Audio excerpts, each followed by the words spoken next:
We're going to do another pasta dish today, but it's really different. It's called Assassin Spaghetti. Or spaghetti all'assassina.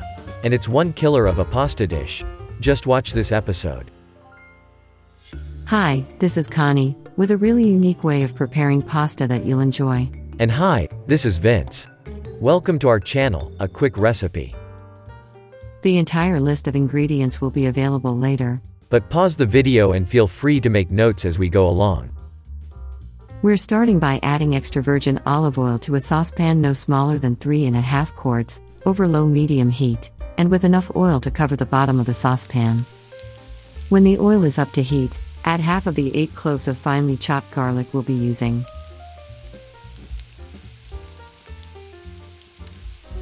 Once the garlic just starts to turn color, add 28 ounces of tomatoes.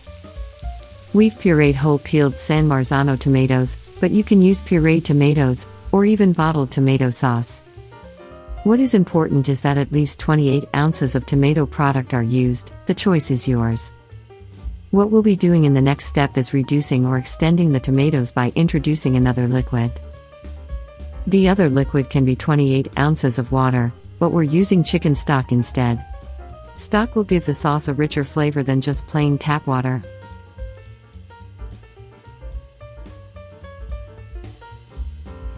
Let the tomato mixture come to a simmer. Then add 1 tablespoon of kosher salt. And 1 tablespoon of cane sugar, which will reduce the acidity of the tomatoes. Now add enough olive oil to cover the bottom of a large seasoned cast iron or a nonstick skillet. You'll see later that a stainless steel or aluminum skillet won't work. When the oil is up to temp, add 2 tablespoons of red chili flake. Don't confuse red chili flake with red pepper flake. They're made from different types of pepper, and red pepper flake is considerably hotter. You can use red pepper flake, but cut back on the amount. Use your own judgment and season to your own taste. Add the remainder of the fresh chopped garlic to the oil and chili flake, and let it marry at a low-medium heat. Only allow the garlic to lightly brown. This should only take about a couple of minutes. Anything more will change the flavor of the garlic from a slight sweetness to a subtle bitterness. When we add the spaghetti, we're going to sauté it slightly in the chilies and the garlic, coating it in the seasoned oil thoroughly. Continue to turn the pasta as it begins to take on the temperature of the skillet.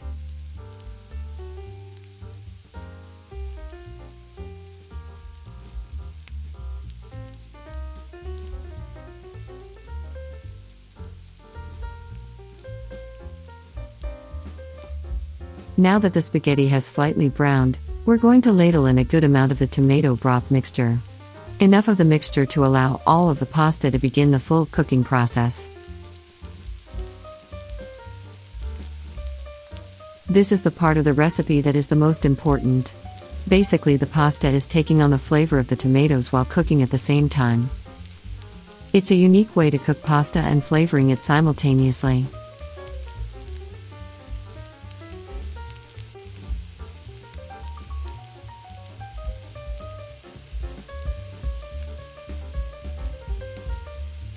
And it is necessary to continually turn the pasta, making sure that all of it gets equal attention.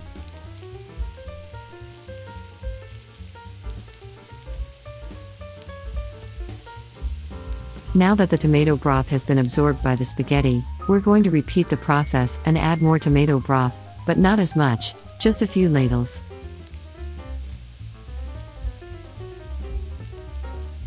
We're also going to continue to turn the pasta, and let it take on some color, almost like caramelizing it slightly. Be careful not to burn the pasta. You want the skillet to be at medium-high temp, but too high of a temperature will cause the starch and sugars in the pasta and in the tomatoes to burn.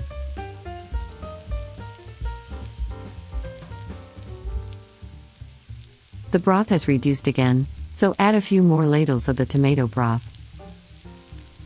Take a moment to subscribe to our Quick Recipe channel and give us a like. It makes it possible to create more episodes for you. Continue to turn the pasta so that it absorbs the tomato and adds color from the heat of the skillet. Many cooks and chefs that have prepared this recipe online say that the more caramelized the pasta gets, the more rich the flavor. The number of times that we have prepared this dish, we've found that the extreme caramelizing that they propose only makes it bitter.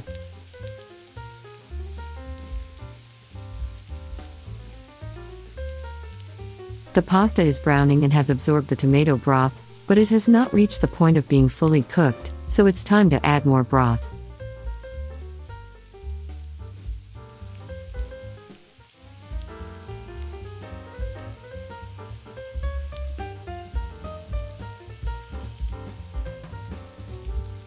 The pasta is cooked to perfection, al dente.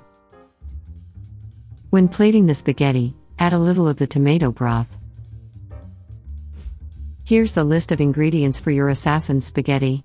A few cups of extra virgin olive oil, 8 cloves of fresh finely chopped garlic, 28 ounces of peeled tomatoes or tomato puree, 28 ounces of chicken stock or water, but we suggest the chicken stock, 2 tablespoons red chili flake, or your favorite pepper adjusted to taste, 1 pound of spaghetti, 1 tablespoon of kosher salt, a tablespoon of cane sugar, grated pecorino romano cheese, and some fresh basil finely chopped. You can review the list in the Show More section below. Drizzle a little bit of extra virgin olive oil. Sprinkle a little of your favorite cheese, for this dish it's pecorino romano. And then top it off with some finely chopped fresh basil. Delicious. Bon appetit. Here are a few more tips and recipes that you may find interesting. Also, check out our website, aquickrecipe.com, for more interesting cooking ideas. Thanks for watching. See you next time on our YouTube channel, A Quick Recipe.